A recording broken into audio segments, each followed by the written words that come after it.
préféré qu'il y ait plus de monde. En tout cas, il y a des groupes qui sont présents et je les remercie. D'autres qui ne le sont pas, malgré les rappels que j'ai donnés aujourd'hui. Je suis vraiment désolée parce que je crois vraiment en ce projet. Je crois vraiment en cette présentation et à ce moment-ci. Mais je préfère que ça soit dit en dehors de l'enregistrement. Et donc, je vous propose qu'on commence l'enregistrement et que donc on commence la séance.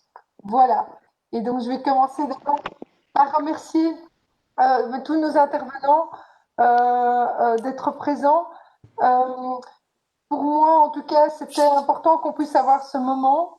Et je crois que ce sentiment, en fait, ce besoin de pouvoir partager tant le rapport que tous les témoignages, je crois qu'il est vraiment partagé par tant le délégué général aux droits de l'enfant que tous ceux qui ont participé au projet de Parlons Jeunes, Parlons confinement, déconfinement, donc comme Alain dit, Scanner, et tous les autres, hein, on sait que d'autres ont aussi, UNICEF, ont participé.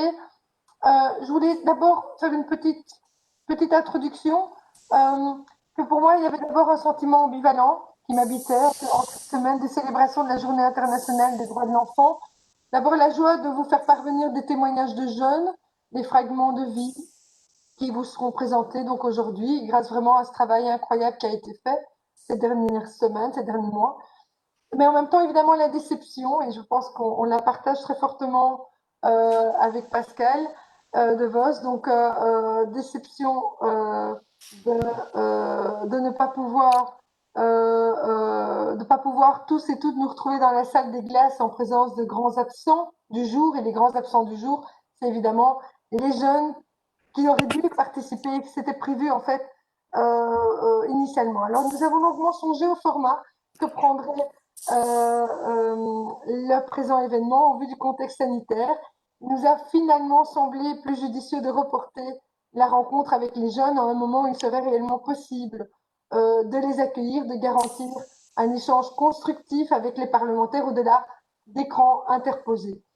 Alors, la genèse de ce projet, c'est un constat d'urgence lors du premier confinement où l'on parle beaucoup des jeunes sans pour autant chercher à les entendre. Notre initiative s'inscrit dans ce cadre qui est permettre aux jeunes de s'exprimer depuis leur domicile, de nous partager leurs peines, leurs joies, leurs frustrations, leur créativité. C'est important. Ce projet, il est vraiment aussi basé sur cette créativité. Le nouveau rapport au temps, à l'espace ou encore à la famille, à l'école, donc ces sphères de vie complètement chamboulées par ce virus euh, qui est microscopique par la taille, mais évidemment gigantesque dans ses conséquences et dans ses effets. Alors, c'est près de 200 témoignages qui nous sont parvenus sous forme de dessins, de photos, de poèmes, de textes, audio et vidéo. Ce sont autant de piqûres de rappel qui nous mettent face à nos responsabilités en tant que parlementaires et doivent évidemment nourrir tout notre travail, nourrir nos actions pour qu'on puisse prendre en considération justement cette parole et qui a un impact, je dirais, réel sur nos réponses à y donner. Alors, il serait d'ailleurs trop facile de blâmer le seul contexte pandémique. En effet, la promiscuité, l'insalubrité des logements, l'inégalité scolaire, la violence institutionnelle, la fracture sociale numérique remontent en tout cas, il est clair, et ça a été dit aussi régulièrement par le délégué général des droits de l'enfant, remontent à bien avant l'apparition du virus. Alors, notre réponse à ces questions ne pourra se construire qu'avec la participation accrue des citoyens et des citoyennes aux prises de décision. Vous le savez, ça me tient particulièrement à cœur. C'est l'ambition majeure de ma présidence, et en effet, parce que les citoyens et les citoyennes n'ont ni le besoin, ni l'intention de se faire réélire, ni ne sont mandatés pour défendre un point de vue particulier, ni obligés de se distinguer des autres pour en tirer un profit quelconque. Ils peuvent donc être orientés vers l'intérêt général et le consensus. Alors, l'abaissement à 16 ans de la participation aux commissions délibératives, dont le lancement est imminent, puisqu'on s'attend à fin janvier, début février, est un premier pas significatif dans notre volonté d'impliquer les jeunes dans des décisions qui les concernent directement. Pour finir, j'aimerais une fois de plus remercier nos partenaires de ce projet.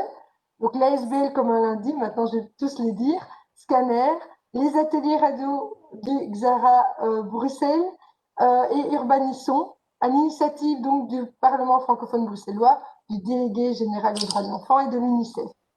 Je laisse maintenant Apolline Bombard, de Comme un lundi, et à François Nemeth de Scanner le soin de présenter alors de façon plus détaillée le projet. Voilà. Je vous laisse la parole. Je ne sais pas qui va prendre d'abord la parole. Euh, Alors, en fait, Pauline ne peut pas être là aujourd'hui, donc je vais prendre la parole à la place de Pauline. Voilà, pour comme elle a dit. Très Ça va? bien. Très, très bien. Voilà. Merci. Vous pouvez y aller. François est là, alors je ne sais pas qui commence. Parce que je ne vois pas tout le monde. Tu peux y aller, Thibaut. Mais écoutez, alors, donc parlons jeunes, parlons déconfinement. Vous en avez déjà touché un mot, mais ça a été des semaines et des semaines d'ateliers qui ont pris différentes formes, d'ateliers avec des jeunes qui ont pris la forme d'ateliers d'écriture avec scanner, et puis des ateliers photo, vidéo, radio avec comme un lundi. On a d'abord contacté la plupart des jeunes avec qui nous on fait des ateliers dans le cadre de Parlons Jeunes, parce que Parlons Jeunes, c'est donc un projet qui a été initié par Bernard DeVos il y a quelques années et qui vise à donner la parole aux jeunes sur différents sujets de société. Hein. Donc, si vous allez sur le site Parlons Jeunes, vous verrez tous les sujets qui ont été abordés. Et donc, on est retourné dans un premier temps, vers la plupart des jeunes qui avaient participé à ces ateliers pour voir comment ils vivaient la situation au mois de mars, avril, mai. Euh, Évidemment, la situation a été un peu complexe parce que pour nous, ce qui fait l'essence de notre travail en tant qu'association qui fait du média avec des jeunes, c'est d'être avec eux en fait, c'est de leur donner des outils en main et c'est de les aider à exprimer ce qu'ils ont envie de dire à travers une pratique artistique et médiatique. La distance a fait que ça a été assez compliqué pour nous de repenser vraiment ce qui faisait l'essence de ce travail-là, mais on a trouvé les outils nécessaires pour essayer de continuer à leur donner la parole. Alors, ça a été des enregistrements d'appels téléphoniques. Simplement, on a commencé à les appeler et on a demandé leur autorisation si on pouvait en fait enregistrer ces appels téléphoniques. Ou alors, on les a encouragés à filmer leur quotidien avec les outils qu'ils avaient, c'est-à-dire une tablette, un téléphone portable, et de nous envoyer donc les vidéos, les rushs, afin de faire des microfilms avec eux. Ou alors, quand on avait l'autorisation, c'était de travailler vraiment en individuel avec un jeune pendant plusieurs heures pour que celui-ci puisse mettre en image ou en son vraiment son quotidien. Nous, on a vraiment visé, après avoir recontacté la plupart des jeunes qui font des ateliers avec nous, on s'est dit qu'il fallait se concentrer sur des lieux euh, où on sentait que les jeunes étaient plus fragilisés, c'est-à-dire les lieux où en fait ils sont déjà confinés, donc par exemple des hôpitaux psy ou des logements sociaux, en fait, voilà des lieux où il nous semblait que les règles qu'on leur imposait ne correspondaient pas du tout à la réalité qu'ils vivaient en fait au quotidien. Donc quand vous mettez les pieds dans le logement social, vous vous rendez bien compte que ça va être compliqué d'être confiné et ça va être compliqué de ne pas fréquenter des personnes âgées, par exemple, parce qu'en fait, on vit à 3 générations dans 50 mètres carrés. Donc voilà, c'est vraiment, ça a été ça, quoi. Aller aussi vers les lieux où il nous semblait vraiment urgent de donner la parole. On a été aussi vers des jeunes porteurs de handicap. Euh, et puis en fait, on s'est laissé piéger aussi par ce projet parce que à partir du moment où on avait un témoignage, la personne qui avait donné son témoignage nous disait il faudrait peut-être aussi que vous appeliez ma voisine ou une amie et donc on a dit ok on y va et en fait le projet a pris une proportion énorme puisqu'on est arrivé comme vous le disiez avec les textes compris on est arrivé à plus de 200 jeunes qui ont témoigné qui ont participé à ce projet-là et ça continue en fait, parce que là on est dans une sorte de deuxième confinement, dans un truc un peu incompréhensible pour les jeunes. Et donc il y a de nouvelles productions qui arrivent. On est retourné dans des lieux où on était allé pendant le premier confinement. On a continué à travailler dans des logements sociaux, dans des nouveaux logements sociaux aussi, parce qu'il y a d'autres questions qui se posent aujourd'hui. Donc voilà, c'est un projet en fait. On a l'impression que ce projet ne s'arrêtera jamais parce que les demandes et les propositions n'arrêtent pas d'arriver en fait vers nous. Parce qu'il y a des nouvelles urgences qui se créent constamment. Quoi. Un coup, c'est des logements, un coup, c'est les jobs d'étudiants, un coup, c'est la santé mentale. Et donc voilà, les témoignages ne cessent d'arriver et on ne cesse d'en enregistrer. En fait. Voilà. Merci beaucoup. C'est vraiment, on voit que justement l'intérêt de faire ce travail. Alors, avant de passer à la projection, justement de quelques productions qui ont été faites. Je voudrais m'excuser auprès de Bernard. Apparemment, je t'ai appelé Pascal, je m'en suis pas rendu compte, mais bon, Pascal Devos, c'était un collègue, et donc voilà, j'ai mélangé, c'est normal, je fais ça tout le temps, donc il faut pas faire attention. Voilà. Alors, je vous propose maintenant de projeter, d'écouter justement ces témoignages.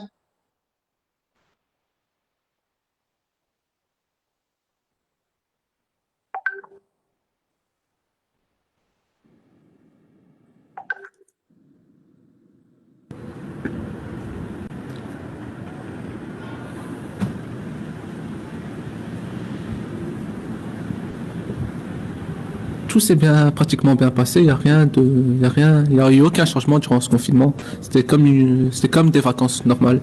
Le confinement, je l'ai bien vécu. Le premier mois. Le deuxième, c'était un petit peu dur. Le troisième, je m'en foutais un peu parce que j'avais pris l'habitude. Pendant le confinement, je regardais la télé. Sur 2 mois, je suis sortie que 3 fois. J'ai fait tomber mon téléphone du balcon. Mais ça me fait rien, voilà. Parce que je suis déjà restée 2 mois sans téléphone. Moi, le confinement, je l'ai mal vécu parce que je m'ennuyais vraiment à la maison.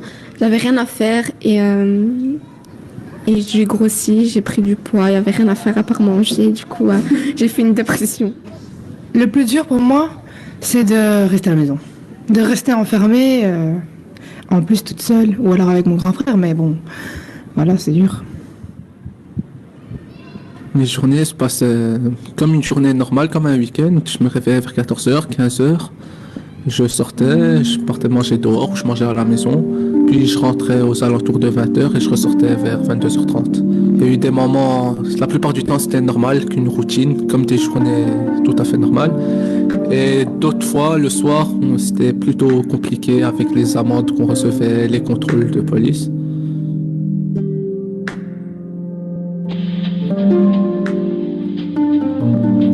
Les amendes, la première j'étais sorti, c'était le ramadan, j'étais sorti le soir pour marcher un peu, pour prendre l'air.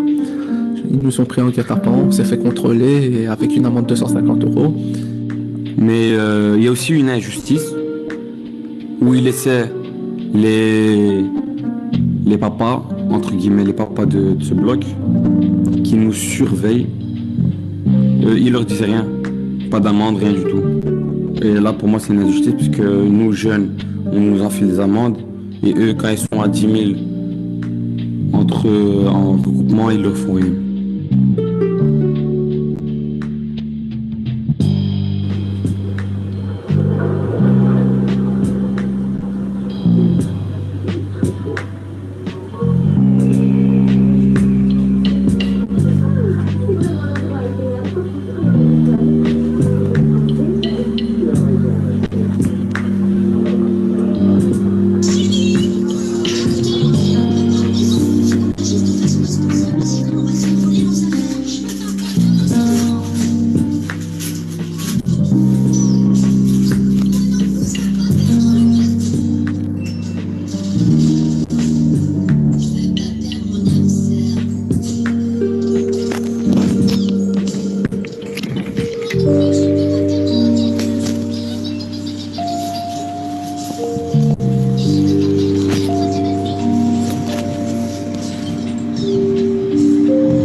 Les parents, ils avaient peur pour leur enfant. On avait peur de donner cette maladie à nos parents. Peut-être qu'ils sont malades ou on ne sait pas si nos amis ont la maladie. Et après, on va l'enfiler à quelqu'un de notre famille. Être enfermé 3 mois sans sortir avec 5 enfants et 2 parents, je peux te dire que c'est quelque chose. Ils crient. Le matin, tu dois te réveiller à 7h du matin. Alors moi, je me réveillais à 17h, je t'avoue. Ma petite sœur de maintenant, elle va avoir 2 ans. Et c'est elle qui me réveillait en me jetant ses jouets. Ça aussi, c'était pas comme avant. Parce que sinon, c'est ma mère qui me réveille. Il y avait quoi encore? Je ratais le déjeuner. Après, le ramadan, il est venu. Ramadan, il est passé vite! Incroyable! Non, c'est vrai, il est passé vite! Et puis après, on pouvait sortir. Et voilà, je suis ici, avec vous. Moi, j'ai ma grand-mère, ça fait 2 mois et demi, je ne l'ai pas vue. Mon père, ça fait 2 mois et demi, je ne les ai pas vus. Ma famille, toute ma famille, en gros, je ne les ai pas vus. Ça fait 2 mois et demi. Même le jour de la fête, je ne les ai pas vus. En fait, mes frères, ils ont été insupportables avec moi. Et c'était vraiment pitoyable. Ils m'ont ennuyé pendant 2-3 mois. C'était insupportable, franchement. Et voilà. Du coup, maintenant, j'essaye à tout prix de les éviter. Parce que j'ai eu ma 12. L'école, ça s'est super bien passé. On a créé un groupe WhatsApp, d'abord avec nos titulaires. Et en fait, elle envoyait les informations les plus importantes et tout. Et après, genre tous les vendredis, on a un terreau. Ouais, par FaceTime. Tu vois la tête de ta prof. Et t'es obligé de montrer ta tête. Parce que sinon, tu triches. Tu peux tricher sinon. J'étais en train de... Enfin, vous voyez, genre, elle était là, comme ça, elle. Moi, je voyais toute sa maison. Elle a une petite maison, mon titulaire. Oh, elle a une petite maison. Je jure. Vous voyez sa piscine derrière. Elle dit, oh, je m'ennuie, sa piscine est derrière. Et moi, genre, c'était dans un fond blanc. Voilà. Donc, c'était pas trop... voilà, genre, on voyait pas vraiment ma chambre. C'était juste mon mur blanc, donc je m'en foutais. Voilà.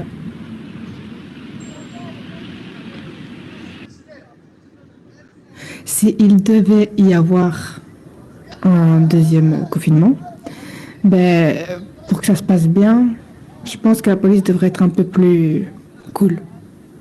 Un peu de compassion, vous voyez. Je pense que la commune, elle doit envoyer des jeux de société et tout. Genre, pour les petits, des livres. Parce que il y en a pas forcément, ils peuvent acheter parce que c'est pas... Bref, voilà. Ils vont à la bibliothèque, mais comme c'est fermé, ils n'ont pas le temps. Donc, envoyer des livres et des jeux de société, etc. À Bécante, on aurait pu faire plusieurs trucs, pas qu'un truc. Déjà, les parcs, s'ils nous auraient fait des distances à respecter, tout le monde les aurait respectées. 1 par banc ou 2 par banc maximum, on aurait respecté ça. Et aussi, s'ils auraient mis des dispositifs pour se désinfecter les mains plus régulièrement, ou quelques personnes qui viennent nous désinfecter les mains, ce serait mieux. Mais ils n'ont pas fait. Et aussi, il fallait qu'ils nous donnent des masques, parce qu'ils nous ont pas fourni des masques. Ils ont dit qu'ils allaient nous fournir des masques, et il fallait s'inscrire à tel, ça. Et même si on a été s'inscrire, ils nous ont rien donné.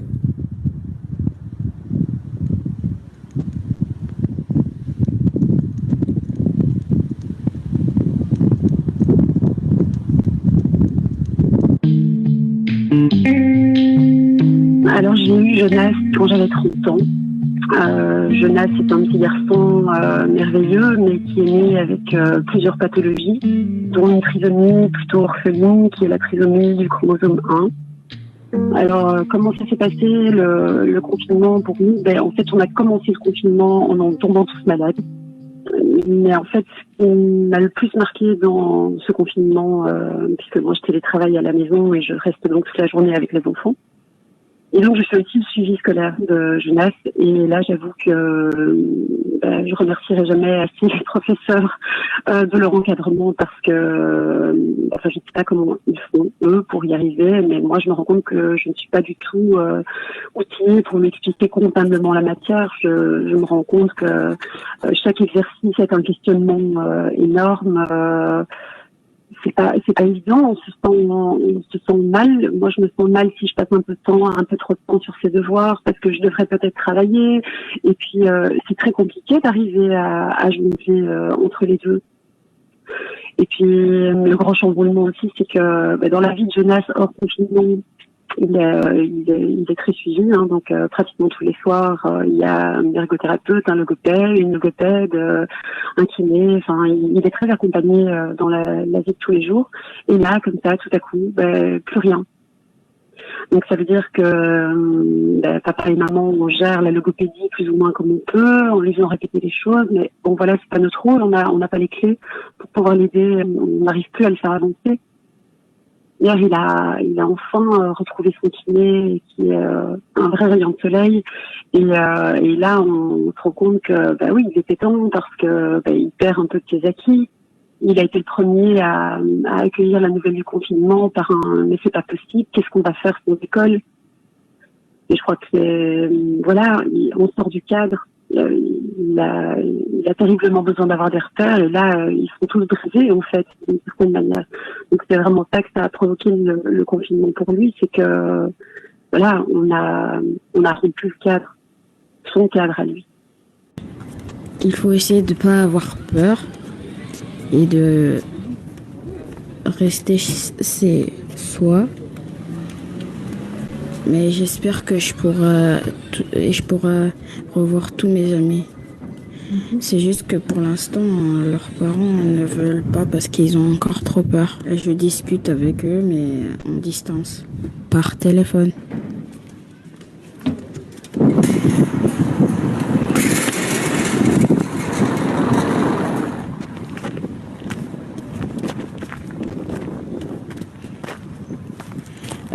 Ici, on est au GAG. C'est un endroit privé. Je viens ici toutes les semaines et je viens pour m'amuser, jouer. Des fois, je viens avec mes sœurs. Des fois, c'est avec Madame Émilie et des autres.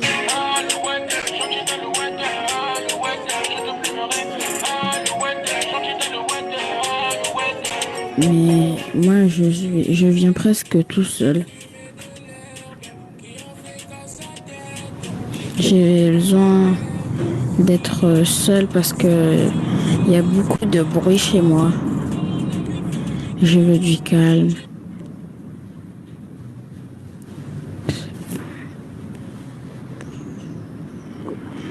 Mais des fois, ma mère demande à ma sœur si elle veut venir avec moi. Mais moi, j'ai pas trop envie, ça la dérange. Mais c'est la vie.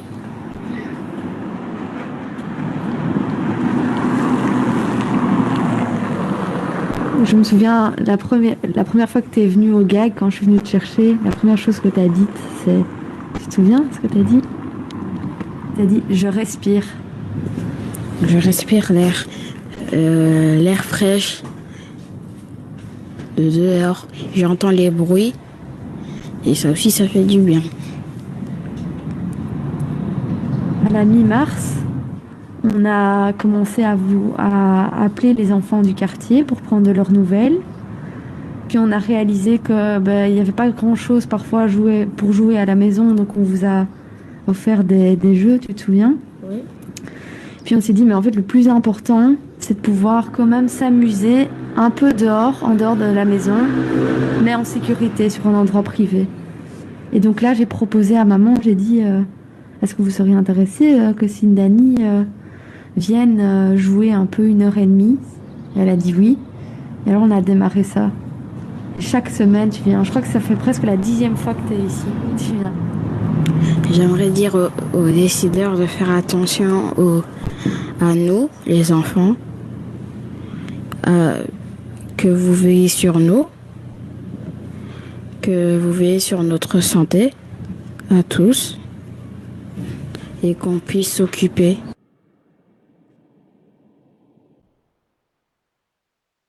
Voilà, une partie des témoignages. Merci beaucoup encore pour ces témoignages. On va vous transmettre avec le chat le lien que vous pourrez suivre pour avoir l'ensemble des témoignages qui a été récolté, et donc sur le site en fait voilà, sur le site adéquat par rapport à ça. Alors je voudrais donner maintenant la parole à Scanner pour qu'il puisse aussi expliquer un petit peu le processus, comment ça s'est passé. Voilà, exactement, merci beaucoup. Voilà, mais comme Alain dit, nous on a vraiment la vocation et surtout l'envie de pouvoir donner la parole à un maximum de jeunes. Et c'est vrai que dans le cadre de cette campagne Parlons jeunes, parlons déconfinement, on s'y est bien retrouvé puisqu'il y avait cette possibilité de donner la porte et les outils aux jeunes nécessaires pour pouvoir s'exprimer dans la société tout entière. Et c'est vraiment quelque chose qui nous tenait particulièrement à cœur avec Scanner. Donc nous, on a surtout travaillé avec les 12-18 ans, qui est plutôt notre cœur de cible habituel, parce qu'on travaille avec l'écriture. Pour nous, l'écriture, c'est vraiment l'outil indispensable pour avoir un peu un processus de décentration, en fait, puisqu'on se rend compte que le jeune va faire des allers-retours sur son texte plusieurs fois, se poser un maximum de questions, parfois déconstruire des idées préconçues qu'il a évidemment sur les autres, mais avant tout aussi sur lui-même. Et en cette période plus difficile, eh bien effectivement, on est allé avec nos animateurs un peu gratter là où parfois ça faisait mal. C'était pas forcément une volonté, en tout cas, on a vraiment donné les outils nécessaires pour que chaque jeune puisse se questionner vraiment librement dans un processus qui était le sien et dans leur vécu vraiment du temps présent. Et donc, nous, ce qu'on a proposé, en fait, c'est des ateliers. Donc, je pense qu'on a fait plus ou moins 23 ateliers dans le cadre de cette campagne-ci, où on a touché une petite cinquantaine de jeunes, que ce soit dans des maisons de jeunes, dans des services d'accrochage scolaire, on est allé dans certains logements sociaux bruxellois, on est allé à l'hôpital des enfants, dans une école à Bruxelles, on est allé vraiment dans des lieux complètement différents et on a passé du temps avec eux, entre 6 et 10 heures avec chaque groupe pour vraiment se donner du temps pour un peu découvrir que finalement écrire, c'est pas forcément écrire une dissertation, écrire quelque chose de rébarbatif, mais parfois quand on avait des idées et des choses à partager, eh bien, on pouvait les mettre sur papier, les partager aux autres et que ça avait vraiment un effet vraiment libératoire, émancipatoire aussi pour tous ces jeunes-là. Et donc voilà, on est vraiment très ravis d'avoir pu apporter cette petite contribution-là. Évidemment, comme c'est de l'écrit, on n'a pas la possibilité de vous donner une superbe vidéo comme on vient de la voir, mais tout se trouve sur notre site internet, sur le site internet aussi qu'on vient de vous partager dans le chat. Tout ça est aussi diffusé dans plusieurs médias partenaires. Donc l'idée vraiment, c'est de pouvoir sortir le vécu de tous ces jeunes et pouvoir en faire quelque chose d'autre. On a la chance d'avoir avec nous aujourd'hui le rédacteur en chef de Scanner, qui va nous parler aussi d'un autre projet auquel Bernard De Vos est intimement lié, qui va sortir dans les semaines à venir et qui est vraiment le prolongement finalement de cette campagne aussi, puisque il y a, je pense, une vingtaine de jeunes qui ont contribué à ce projet-là aussi. Donc, je ne sais pas si vous m'entendez, mais je pense que oui. Bonjour à toutes. Très bien, on vous entend bien. Voilà. Alors, donc comme François l'a expliqué, donc nous on a travaillé avec des jeunes un petit peu plus âgés que ceux qui ont travaillé comme un lundi. Et donc on s'est dit au bout du compte que c'était quand même un outil incroyable que ce que nous avions là et que on devait essayer de porter les choses encore plus loin. Et donc pour le moment, nous mettons la dernière main. Je vais essayer de partager mon écran avec vous. Je ne sais pas très bien si ça fonctionne ou pas. C'est le suspense et les aléas du direct.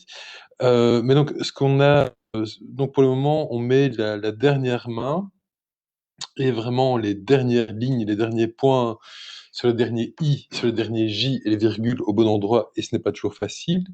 Et donc on termine la création de notre premier ouvrage qui sera publié d'ici peu. J'espère que c'est le bon onglet. Voilà, je pense que là vous avez accès au contenu. Que, en gros, ce n'est pas ce que je vais partager avec vous, mais ce n'est pas grave. Mais à travers cet ouvrage que nous avons, comment dire, présenté en différents chapitres, on amène aussi les jeunes à se prononcer sur le confinement. On a essayé d'avoir à la fois une approche chronologique du confinement. Donc, on a récolté les avis à différents moments. C'était toujours des jeunes différents, des instances ou des institutions différentes. Et alors, ce qu'on a essayé quand même, c'est de faire passer un message relativement optimiste, même si l'optimisme est une denrée rare pour le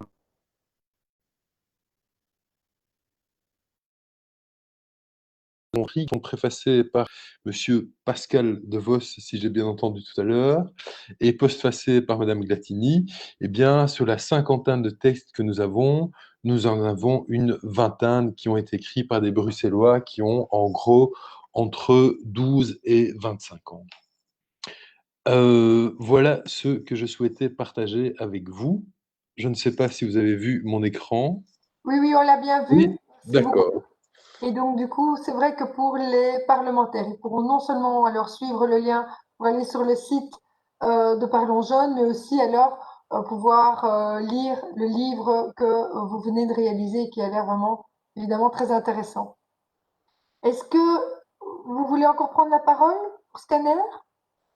Non, peut-être simplement dire que la diffusion et la publication de cet ouvrage est prévue pour le 16 décembre prochain, donc juste avant les fêtes, et on remercie par la même occasion Bernard qui a chaleureusement et de manière très complète et très pertinente apporté un regard bienveillant sur tout le travail qui est mené par Scanner.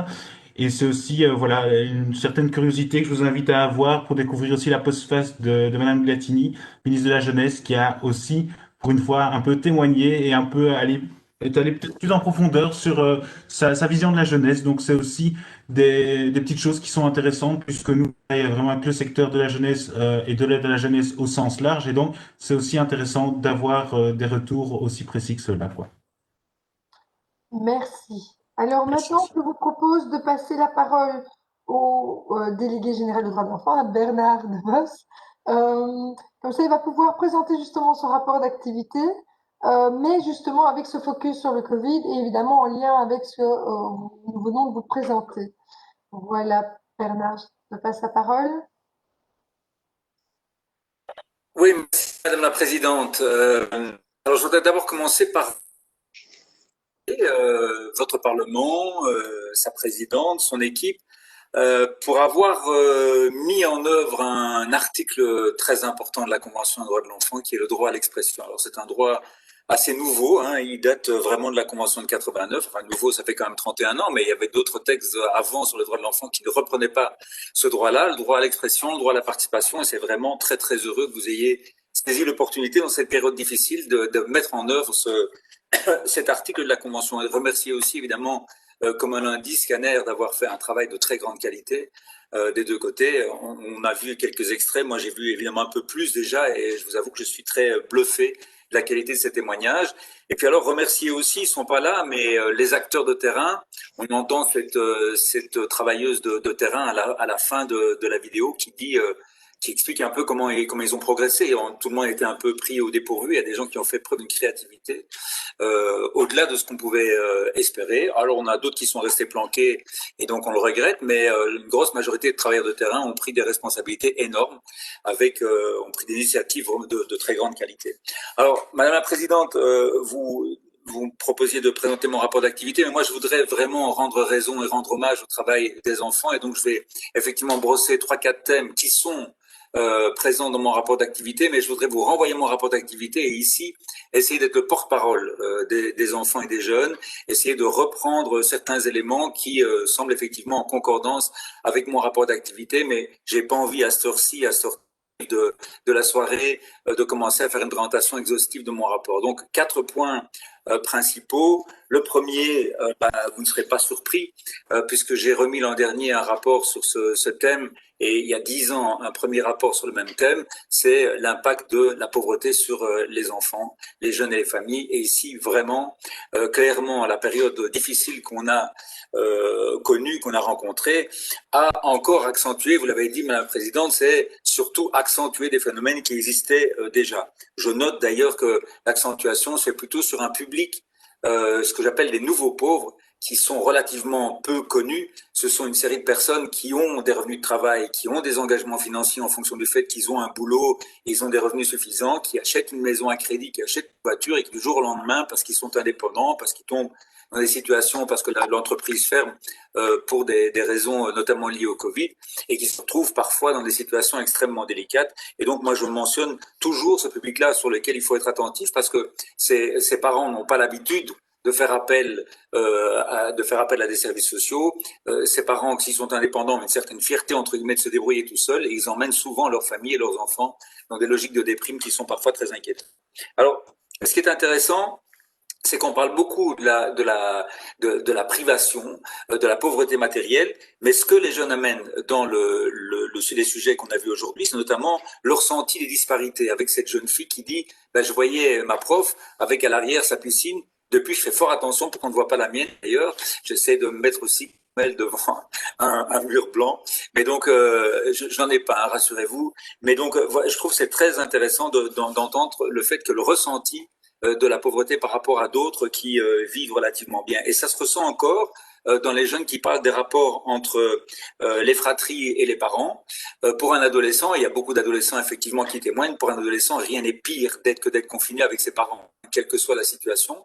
Mais quand on est confiné avec ses parents dans un environnement extrêmement pauvre, précaire, avec un environnement de piètre qualité, avec des appartements ou des logements à la limite de la salubrité et très exigus, ça devient vraiment trop compliqué. Donc les rapports avec les fratries et les parents, ils l'ont dit, je crois que c'est très important parce que on a souvent magnifié finalement cette période de confinement en disant que c'est une période de ressourcement des familles sur elles-mêmes. Oui, d'accord, quand les conditions sont bonnes, sont chouettes, qu'on a un jardin et qu'il est beau, tout va bien, mais quand on vit dans des conditions précaires, ça a été extrêmement compliqué. Donc ça, je trouve que ça vaut la peine de le mentionner parce que je l'ai vu dans mon rapport. Ce qu'on n'entend pas vraiment dans les témoignages, mais auquel je voudrais attirer votre attention, c'est que la situation des enfants dans la migration, qu'ils soient avec leurs parents ou mineurs étrangers non accompagnés, n'ont pas été à la fête, vraiment, pendant cette période de confinement, notamment parce que l'Office étranger, contre toute attente, a fermé ses portes pratiquement et a obligé les familles qui voulaient s'inscrire comme demandeurs d'asile et donc bénéficier de l'aide matérielle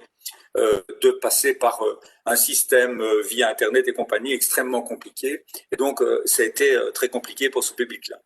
Donc, premier point, j'essaie de faire vite pour qu'on puisse avoir un petit espace d'échange après. Premier point, pauvreté. De nouveau, ça a augmenté, ça a révélé des manquements sur lesquels il faudrait être vraiment très attentif dès lors qu'on pourra sortir de cette crise sanitaire. Parce que vraiment, la situation est très inquiétante. On parle, les chiffres sur Bruxelles, on parle d'un enfant sur 4, un enfant sur 3 qui vit sous le seuil de pauvreté. Je suis pas certain qu'on soit encore même pas dans une situation encore pire que celle-là. Alors, autre point, sur les questions, j'ai envie de dire, d'école, d'extrascolaire, d'aide à la jeunesse, que j'ai regroupé dans un seul point. Alors, on entend à plusieurs reprises dans les témoignages le fait les enfants ont perdu, les jeunes ont perdu, les enfants des repères importants, notamment l'école. Alors, on a même réalisé que l'école, dont on dit qu'elle a un double but, un double objectif, même s'il est parfois remis en question, c'est éduquer et instruire. On a vu combien, avec cette période, et on voit encore pendant cette période, combien il y a un troisième point très important, une troisième fonction, qui est l'établissement, entre guillemets, de relations entre des enfants et des jeunes. Et ça a été redit donc régulièrement dans les témoignages que vous avez entendus et que j'ai vus par ailleurs. C'est vraiment très compliqué pour les enfants de vivre la séparation avec des personnes avec lesquelles ils sont en lien de manière permanente, mais c'est aussi, ce sont des amis ou des copains, des copines de classe, mais c'est aussi des enseignants, des professionnels de terrain, des éducateurs avec lesquels il est effectivement important que des jeunes puissent être en relation régulièrement, d'autant qu'on sait que certains enfants qui vivaient dans des familles maltraitantes n'ont pas été évidemment dans des situations très très compliquées. J'ai été très très facile. Je vous disais tout à l'heure que combien c'est compliqué d'être confiné avec ses parents, c'est encore évidemment bien pire quand on est confiné avec son propre bourreau. Et donc malheureusement, ce sont des situations qui existent. Je pense que beaucoup d'acteurs ont été vigilants à ces questions-là, mais c'est assez, ça reste quand même toujours très compliqué. Au niveau aide à la jeunesse, je dirais que ce qui était très difficile à vivre, ça se trouve pas dans les vidéos ici, mais pendant toute la période de confinement et encore après, c'est l'effet sanitaire a empêché le maintien des relations entre les familles et les enfants placés. Et ça, c'est vraiment un souci très important. Les espaces rencontres ont dû fermer. On n'a pas pu continuer à avoir avoir ces relations et ça a représenté pour certains enfants une souffrance réelle et pour des parents une souffrance réelle. Et moi, je suis vraiment attentif à faire en sorte qu'à l'avenir, on soit plus vigilant pour ne pas couper ces relations beaucoup trop rapidement. Alors, je sais que les questions sanitaires sont importantes, mais la question de ces relations est importante aussi. Donc, il faut être vigilant à ça. Puis, j'ai un autre paquet que je mets autour de la santé. Rappelez simplement que il n'y a pas eu de communication. Donc, il n'y a pas eu un peu, il n'y a pas eu beaucoup, pas de bonne, il n'y a pas eu de communication spécifique vers les publics enfants et jeunes. Et c'est terriblement lamentable. J'ai dit à plusieurs reprises combien je m'étais arraché les cheveux pour demander à l'ancienne première ministre de faire un point une fois régulièrement avec des enfants et pour les jeunes, avoir un discours un peu adapté, utiliser des outils un peu modernes, sortir de la conférence de presse, mais même ça, s'il n'était pas capable, je trouve que dire un mot directement aux enfants et aux jeunes, ça aurait été extrêmement heureux. L'information aujourd'hui reste encore extrêmement mauvaise, je le dis, c'est un point d'actualité que je fais ici. Je sais qu'il y a une très belle initiative qui est en train de se lancer au niveau de la région de Solas, Cocom Cocof, avec une campagne qui est en train de se mettre en place, mais il est temps qu'elle vienne. Je veux dire, c'est incroyable qu'on ne soit pas plus avancé cette question-là. Donc, on a entendu parler beaucoup des jeunes de manière extrêmement négative à plusieurs reprises, mais objectivement, on n'a rien fait pour les prendre, entre guillemets, comme partenaires de la situation délicate qu'on est obligé de traverser ensemble pourtant.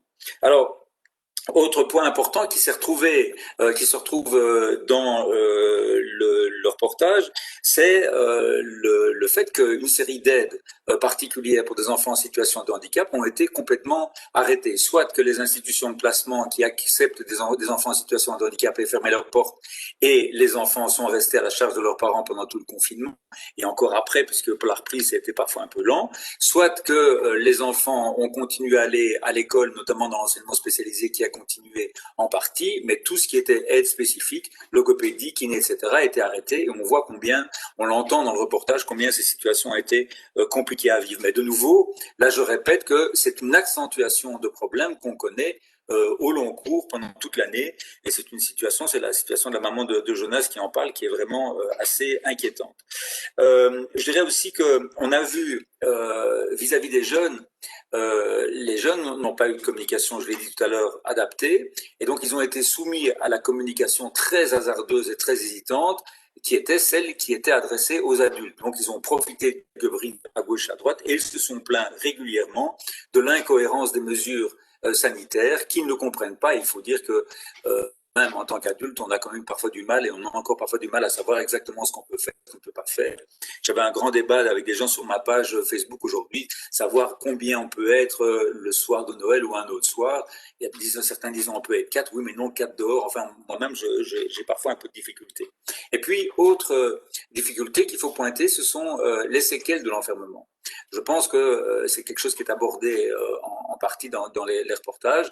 Les séquelles de l'enfermement, c'est un découragement, c'est une perte de motivation pour beaucoup d'adolescents, c'est un décrochage scolaire dont on craint que ce nouveau confinement ou semi-confinement, même si les écoles continuent dans la large majorité, on craint quand même un décrochage ou social ou scolaire important. Et donc, je pense qu'il faudra vraiment retirer les conclusions de tout ça pour la suite. Et puis, je termine par un dernier point, qui est un point important, puisque moi, depuis le début de mon mandat aussi, je m'attache à faire en sorte que les relations entre les jeunes et la police s'améliorent en permanence. On a fait, avec mon homologue flamand, il y a 5 ou 6 ans, un document qui s'intitulait « Pour une amélioration des relations entre les jeunes et la police ».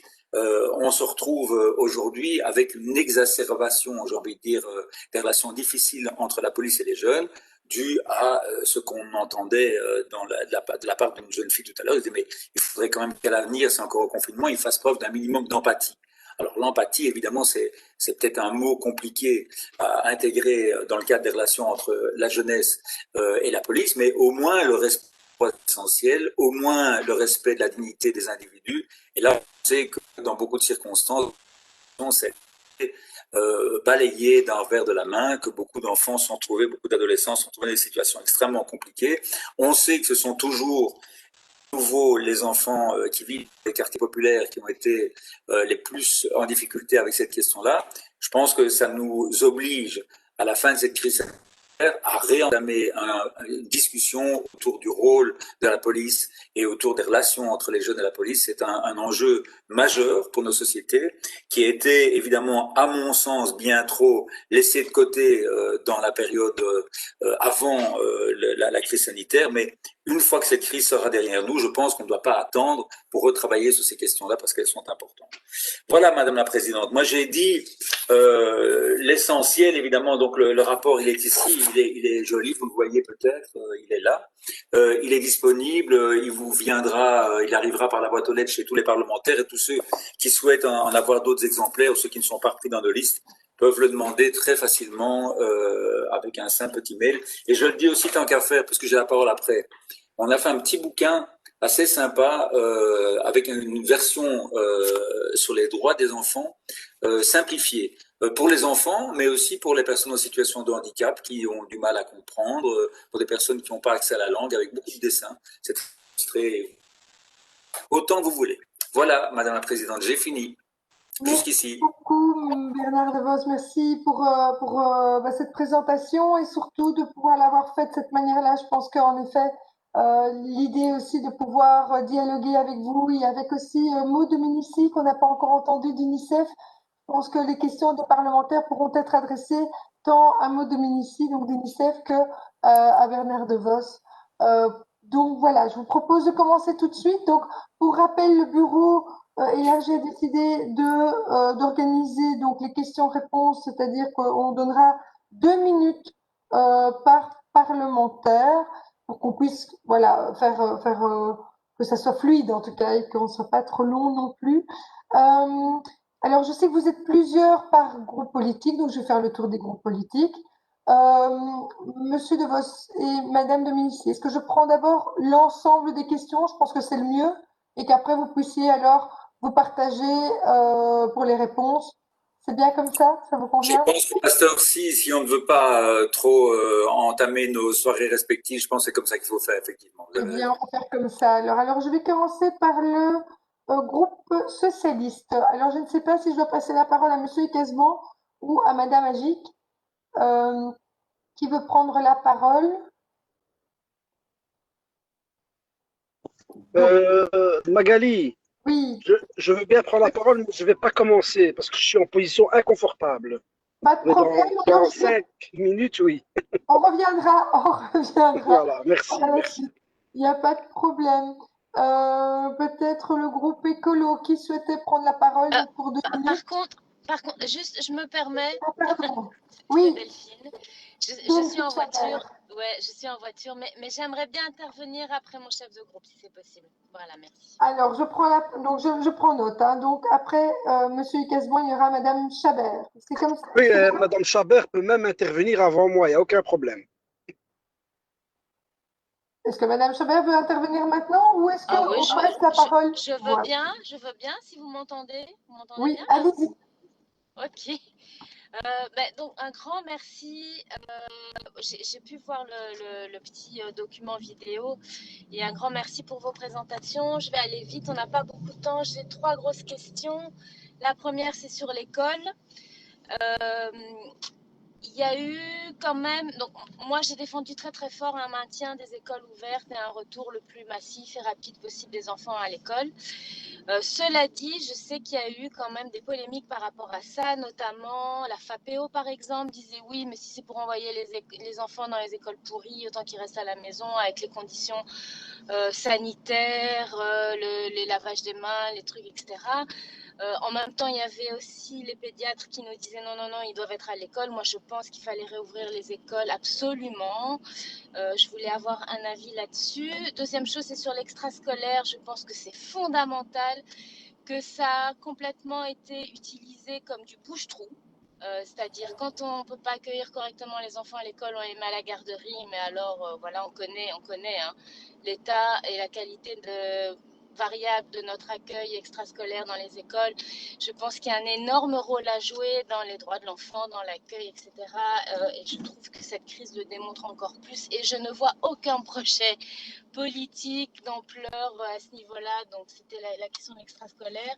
Et la troisième question, c'était plus sur les questions de santé mentale. Je pense que ça va être vraiment la priorité à tous par rapport aux enfants, aux familles, etc., dans les impacts de la crise. Et je voulais entendre peut-être Bernard et l'ensemble des acteurs sur comment on traite des questions, comment on traite de la meilleure manière les questions de santé mentale, à la fois en prévention, mais aussi en accompagnement avec des enfants et des jeunes. Voilà, pour faire très court. Merci, Madame la Présidente, et encore merci et félicitations à tous. Merci, Madame Chabert. Je ne sais pas si Monsieur Casban peut prendre la parole. Oui? Oui, ça va, voilà. J'ai bien fait de laisser Delphine Chabert, mon excellente collègue, intervenir. Elle a posé des questions pertinentes. Alors, je n'ai pas énormément de questions, donc ça va être très vite. Je veux remercier tout le monde et vous féliciter et vous remercier surtout d'attirer notre attention. Alors, d'abord, un petit élément plus personnel. La vidéo, je la trouve vraiment très bien. Je me demande s'il y a moyen de se la procurer, parce que j'ai reconnu évidemment des lieux intéressants.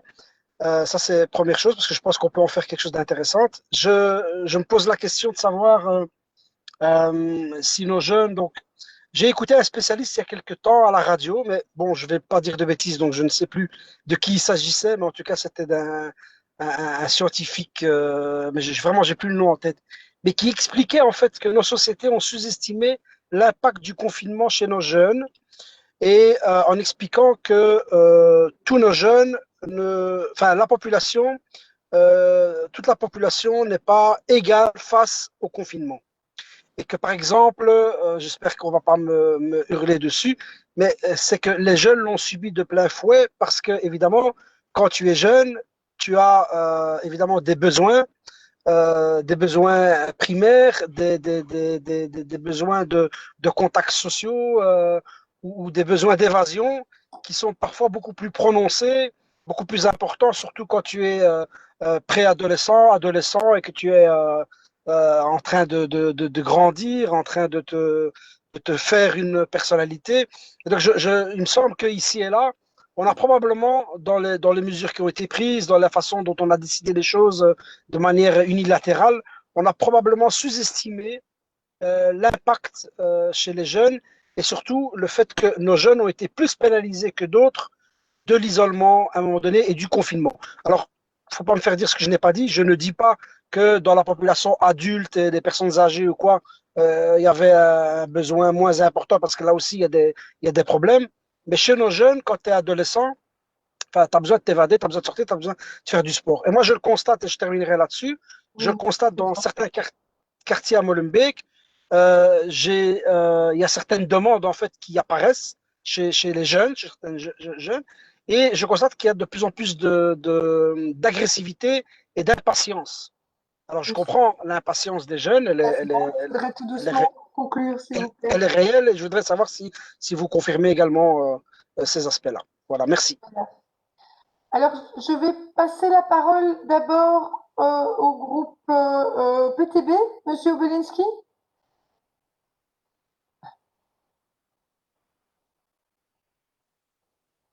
Monsieur Obelinski, voilà. Bonjour, Madame la Présidente. Bonjour. Vous avez la parole pour 2 minutes. Voilà, je voulais remercier Bernard DeVos et toute l'équipe derrière lui pour leur travail précieux.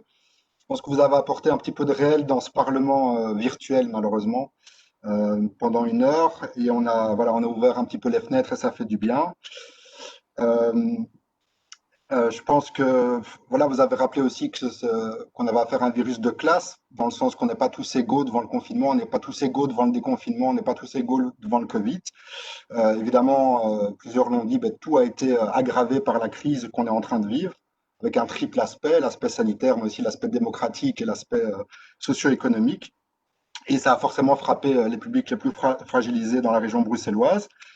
Et voilà, moi j'ai été très frappé dans le cadre des auditions COCOF, comme vous le savez, sur les jeunes en errance, que tous les gens auditionnés dans le secteur handicap, santé mentale, école, tout ça, disaient tous, voilà, on a la tête qui sort à peine hors de l'eau déjà avant le Covid, et maintenant on est complètement noyé. Donc voilà, manque de moyens, pénurie, concurrence, politique de bout de ficelle, services saturés, files d'attente, lenteur bureaucratique, bref.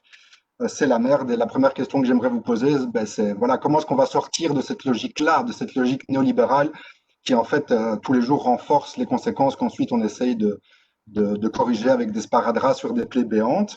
Et voilà, moi, mes collègues le savent, c'est un sujet qui me touche beaucoup, tout ce qui est jeunesse, parce que mon vrai métier, c'est justement travailleur social. Donc, c'est précisément ce que j'ai fait aussi pendant 10-15 ans avant d'arriver ici au Parlement, surtout avec le public adolescent.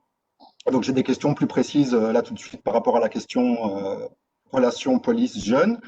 Mais je voulais dire quand même que, voilà, j'imagine qu'on va tous être d'accord, écolo, PS, CDH et compagnie, sur les constats. Peut-être même le MR sera d'accord de dire, voilà, c'est dur, etc.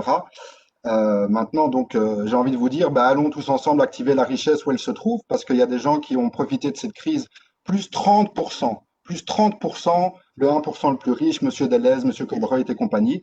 Tant qu'on ne va pas leur chercher un petit peu, les mettre à contribution, on ne pourra jamais on peut danser sur nos têtes, on ne pourra jamais améliorer les choses sur lesquelles on travaille. On va continuer dans cette espèce de marais stagnant dans lequel on est tous, voilà, où on se met tous en concurrence et voilà, ça ne va pas. Donc j'encourage mes collègues, au-delà des constats, à agir aussi concrètement dans leur politique, ça serait chouette, et donc à activer cette richesse. La question, oui, bien, oui, enfin bon, le PS, ils ont pris quoi, 4-5 minutes là, donc. Non, mais allez-y, mais terminez Non, vos mais je questions. conclue, Madame la Présidente, ne vous inquiétez pas, je conclue sur la police. Donc, on parle beaucoup des problèmes des relations entre jeunes et police, comme si c'était deux partenaires égaux, comme si la police n'était pas finalement un corps de l'État qui était armé et qui avait une responsabilité particulière. Il y a eu le décès d'Adil, il y a eu le tabassage de Mounaïm le jour de BLM, il y a eu le jeune réfugié, heureusement, qui a été filmé par hasard par Médicassou. Enfin, on sait, il y a un rapport de la Ligue des droits humains dont on va discuter demain après-midi qui explique que voilà, les violences policières s'aggravent. Il y a beaucoup de questions pour le moment par rapport à l'aspect de l'image, le droit à l'image. On a vu en France que c'est vraiment remis en cause, que c'est attaqué par le pouvoir. Ici, la police avance avec une solution.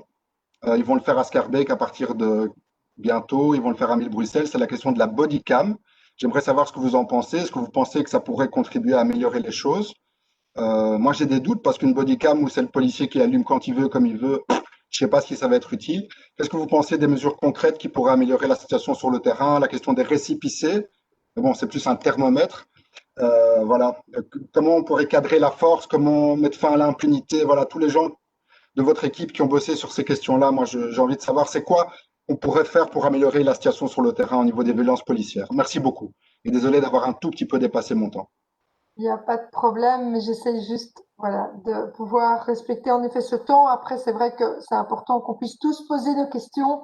Donc, c'était vraiment dans ce sens-là, Monsieur Wolinski, et pas pour vous contraindre. Alors, pour Écolo, il y a 3 demandes, donc je leur demanderai vraiment de pouvoir faire court, pour aussi respecter le temps, mais évidemment, posez bien vos questions, sinon, je n'en doute pas.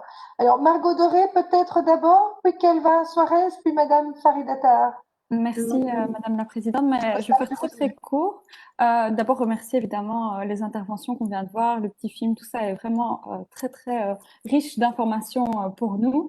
Donc moi, je travaille aussi en Fédération Wallonie-Bruxelles comme députée sur les questions d'éducation aux médias et donc sur la question notamment de fracture numérique, du rapport des jeunes avec le monde virtuel et toutes ces questions. Et du coup, j'aurais voulu un peu vous entendre sur cette question-là. Donc, on sait que tous les jeunes n'ont pas d'ordinateur. C'est même, je crois, un ordinateur pour 9 jeunes ici à Bruxelles ou même moins que cela.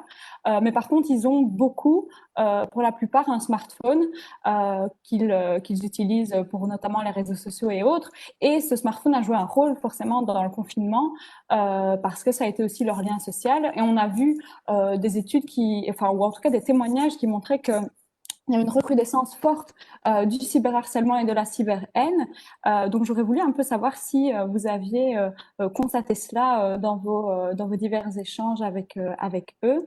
Et puis alors, j'avais une petite remarque, peut-être quelque part une introspection concernant la communication qu'il y a pu avoir à destination des jeunes pendant les deux confinements et sur des fois la difficulté qu'on a à communiquer envers eux, à trouver les bons codes et à ne pas s'approprier leur code et à être ridicule dans la façon qu'on a à le faire et du coup complètement louper la cible. Ça, c'est vraiment quelque chose qui est difficile et j'avais remarqué qu'il y avait une volonté par exemple de s'appuyer sur ce qu'on appelle les influenceurs, les gens qui sont justement sur les réseaux sociaux avec des grosses audiences et je trouve que c'est des mécanismes qui sont intéressants, mais j'aurais bien voulu vous entendre également là-dessus, donc c'était juste ça mes 2 questions. Merci d'abord. Merci, Monsieur Suarez. Merci, Madame la Présidente. J'aimerais remercier tout d'abord le délégué général aux droits de l'enfant et l'association, comme elle l'indique, parce que en tant que député chargé de l'enseignement en Fédération Wallonie-Bruxelles, il y a un point qui pour moi est capital, c'est l'accès à la parole des enfants, c'est-à-dire dans les écoles et en dehors de l'école, la manière dont ils ont vécu la crise et la manière dont ils se sentent. Et ça, le comité des élèves francophones le dit. Et donc, j'aimerais savoir, en fait, est-ce que au niveau de cet aspect, surtout au moment où on a beaucoup pointé les jeunes par rapport à l'augmentation des chiffres, est-ce que les jeunes ont pu s'exprimer sur le fait qu'ils n'ont pas d'espace, ils n'ont pas de lieu où ils peuvent exprimer ce qu'ils pensent. Un seul chiffre, un élève sur deux aurait voulu avoir plus de paroles pour s'exprimer sur le sens qu'il donne à la crise. La deuxième question complète un peu celle de ma collègue, Madame Chabert, qui posait la question sur la santé mentale. On a entendu une des jeunes dire que durant tout le confinement, elle n'est sortie que 3 fois. Moi, j'aimerais savoir si, effectivement, à ce niveau, vous avez pu mesurer l'impact en termes de santé mentale et même de santé physique, parce qu'on n'en parle pas beaucoup, mais quel impact ça a eu en termes de santé physique et que faudrait-il mettre en place, notamment pour sensibiliser les profs sur des signaux d'alarme au niveau de la santé mentale pour pouvoir agir plus vite. Voilà, j'ai fini. Merci. Merci, M. Suarez. Et Mme Tahar, maintenant. Oui, merci, Madame la Présidente. Merci aussi à vous tous pour vos contributions, pour votre expertise, pour ce reportage qui, je n'en doute pas, servira en tout cas comme outil pédagogique.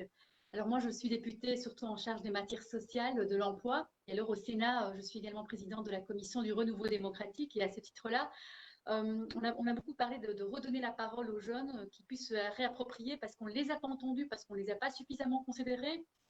Et là, je voulais aussi vous entendre quant à la possibilité de pouvoir les impliquer dans ce processus démocratique, aussi dans le cadre de commissions qu'on pourrait organiser ensemble au Sénat, tant dans la façon dont le confinement a été vécu par les jeunes, mais aussi dans la façon dont on peut ensemble, avec les jeunes, chercher des solutions, parce que je suis persuadée que la jeunesse fait partie de la solution.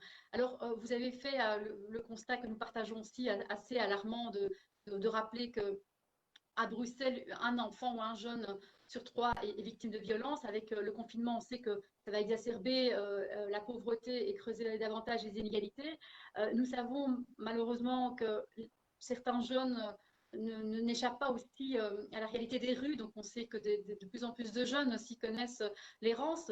On sait que parmi les sans-abri, on constate aujourd'hui des femmes et des jeunes. Mais on n'a peut-être pas suffisamment ce soir parlé d'une autre population, une population de personnes sans papier, sans titre de séjour. Et là aussi, malheureusement, force est de constater qu'il y a aussi des conséquences gravissimes, tant pour les parents que pour les enfants, puisque dans le cadre des confinements, les parents ne peuvent pas travailler et donc il y a des répercussions directement sur les enfants. Et là aussi, je voulais vous entendre sur cette population, surtout des personnes sans papier. Mais voilà, le temps nous est limité pour pouvoir développer davantage, mais je crois qu'au-delà de cette réunion, on aura l'occasion certainement peut-être de vous revoir et de réfléchir concrètement à des pistes de solutions. En tout cas, je vous tenais vraiment à vous remercier encore pour votre disponibilité et votre expertise. Merci. Merci, Madame Tahar. Alors, je vais passer la parole au groupe CDH et donc je pense à Madame Lefranc, si je ne me trompe pas. Parce que la parole après au groupe des filles. Voilà, Madame Lefranc. Oui, vous m'entendez? Oui. Très bien, oui, oui. Bonsoir, merci tout d'abord à vous, à Magali Plovi, pour l'organisation de ce débat très intéressant. Merci à tous les intervenants. C'est vrai que je pense, comme mes collègues, cette vidéo et vos interventions sont assez poignants de vérité, mais aussi ça nous permet aussi de mettre et de découvrir une réalité qui parfois nous n'en sommes pas conscients. Donc moi j'ai plusieurs questions à vous poser, puisque pas mal de questions ont déjà été posées par mes collègues. Je voudrais tout d'abord aborder la question aujourd'hui on est le 25 novembre, c'est la journée contre la violence faite aux femmes, et on sait que les victimes collatérales sont essentiellement les enfants. Et je voudrais vous entendre sur cette question-là, quel retour vous avez? On sait très bien que nous avons des indicateurs, notamment en région bruxelloise, pour savoir que le phénomène, parfois on utilise que les appels ont triplé, que le phénomène s'est accentué, mais je voudrais savoir avec les contacts, est-ce que vous avez, il y a le même retour auprès des jeunes sur cette question-là? Un deuxième point qui a été aussi abordé, mais je voudrais poser des questions sur la question de la fracture numérique. Donc j'ai en charge l'enseignement dans ma commune à Kuckelberg. Et je vois de quelle manière on essaye de se démener pour pour accompagner ou essayer de répondre à cette question de fracture numérique. C'est assez difficile, mais nous essayons d'y répondre. Et je me dis, in fine, est-ce qu'on a un retour de la part des jeunes pour ceux qui ont pu avoir accès avec du matériel à cet enseignement à distance? On essaye par ailleurs d'y répondre en imprimant des documents et de pouvoir donner ça en format papier, de carrément peut-être parfois livrer les devoirs à domicile pour que les enfants puissent continuer l'apprentissage. Mais j'aimerais entendre peut-être un retour des jeunes sur cette question-là. De quelle manière est-ce qu'ils vivent cet enseignement à distance? Alors, j'entends certains jeunes qui disent, ouais, mais c'est cool. Et puis les expressions de la demoiselle qui disait, oui, mais moi, j'ai vu la piscine de mon enseignante. Je pense que le rapport à l'enseignant a dû changer, puisqu'on voit son enseignant quelque part, dans son cadre familial, dans son intimité aussi. Et qu'on le veuille ou non, là, ce soir, vous voyez bien, on voit quand même l'intérieur de chaque personne, c'est-à-dire chez lui, la maison. Je pense qu'il y a dans ce phénomène de communication et d'outils de travail, quand même, on se livre sans vouloir se livrer. Mais donc, de quelle manière est-ce que les jeunes perçoivent leur enseignant et de quelle manière est-ce que cet enseignement a pu être bénéfique ou pas, ou est-ce qu'ils préfèrent un retour sur les bancs de l'école? Par ailleurs, je vous demander de conclure tout doucement, mais à votre aise, hein, posez vos questions, mais voilà, il faut... Je vais conclure. Et encore deux petites questions. Je voudrais parler de l'hyperconnectivité. Alors, il y a d'un côté la fracture, il y a l'utilisation des smartphones, et je voudrais savoir si cette question d'hyperconnectivité où des enfants passent des heures et des heures sur les réseaux sociaux, parce que voilà, le confinement faisant, est-ce que vous avez aussi une analyse par rapport à cette situation? Et dernier point sur la santé mentale, et je pense qu'elle est primordiale, on dit qu'il y a anxiété, hyperactivité, tendance à la dépendance. Je voudrais savoir si vous avez des solutions, des propositions ou des pistes à nous avancer sur cette question-là. Je vous remercie. Merci beaucoup. Alors, pour le groupe des filles, ce sera Monsieur Vossard? Oui, bonsoir. Vous m'entendez bien? Très bien, on vous entend bien. Je reviendrai, mais Nicole Baum est connectée aussi avec nous. J'ai vu. Je vais rassembler nos questions, ce qui permet d'être voilà, le plus concis possible. Merci en tous les cas pour l'initiative et aux intervenants. Alors, j'ai plusieurs casquettes. Je suis aussi à la Fédération Wallonie et je suis chef de groupe à la COCOF. Et c'est vrai que nos jeunes interviennent régulièrement. Et on sait que ce confinement a marqué les esprits, a montré les fragilités de certains secteurs, mais aussi montré les inégalités sociales. Et je crois que c'est important de tirer les leçons de ce premier confinement pour déjà agir et d'avoir votre retour du terrain. Et c'est aujourd'hui un exemple de retour qu'on peut avoir, d'échanges ensemble. Alors, j'en viens maintenant à mes questions. Évidemment, sur la question de la fracture numérique, il y a le lien avec une forme de décrochage scolaire. On peut se poser la question, est-ce que vous avez ces retours-là d'une forme de détresse qui sont confrontés à cette fracture numérique, à cette difficulté, même s'ils ont justement l'outil de pouvoir suivre au mieux les de cours, d'être adapté au final à la situation, et quel est le retour que vous avez? Quelles sont peut-être des solutions que vous envisagez ou que vous avez préconisées? Autre élément, la question, et je crois que c'est M. Bolensky qui en a parlé, c'est la relation avec l'autorité. On parlait ici évidemment de la relation avec les professeurs, mais il y a aussi, dans le cadre du confinement, on a vu qu'il y a eu des manifestations de rejet par rapport à la police, etc. Et donc, il faut absolument essayer d'apaiser les choses de part et d'autre. Moi qui viens de Molenbeek, je sais qu'on avait mis en place à l'époque avec les gardiens de la paix, la zone de police Bruxelles-Ouest et la commune, on a mis en place Cornimont, pas moi, hein, mais c'était quelque chose qui a été mis en place, Cornimont, où les jeunes allaient justement ensemble passer quelques semaines avec la police, avec les gardiens de la paix, pour échanger, pour avoir vraiment un partage d'expérience. Je ne sais pas si, au-delà de cette expérience, vous aviez peut-être justement des idées, des propositions pour améliorer justement les relations entre le corps de police et notre jeunesse. Un autre élément, je crois que c'est une bonne question, c'était de voir votre avis sur la bodycam et le récépissé, parce que moi, je ne vois pas ça d'un mauvais œil, parce que je pense que ça peut aller dans les deux sens. Ça peut justement faire en sorte de garantir une meilleure relation. En tous les cas, c'est de voir un petit peu qu'est-ce que vous en pensez. Et puis pour terminer, c'est sur l'espace de parole. Je crois que c'est Madame Tahar qui a fait une proposition sur comment entendre au mieux la jeunesse, comment faire en sorte qu'ils puissent mieux s'exprimer, justement par rapport eh bien, à cette situation, cette crise sanitaire, avec un impact sur leur vie d'adolescent. Enfin, heureusement, je veux dire que j'ai passé cet âge-là, mais je me mets à leur place. À cet âge-là, comment j'aurais pu réagir? La pression qu'il y a sur ces jeunes, et c'est de voir vous, quelle serait pour vous la meilleure manière de leur permettre de s'exprimer, et je vais conclure là-dessus, vraiment la meilleure manière pour eux d'avoir un espace d'expression. Je vous remercie. Merci beaucoup, merci.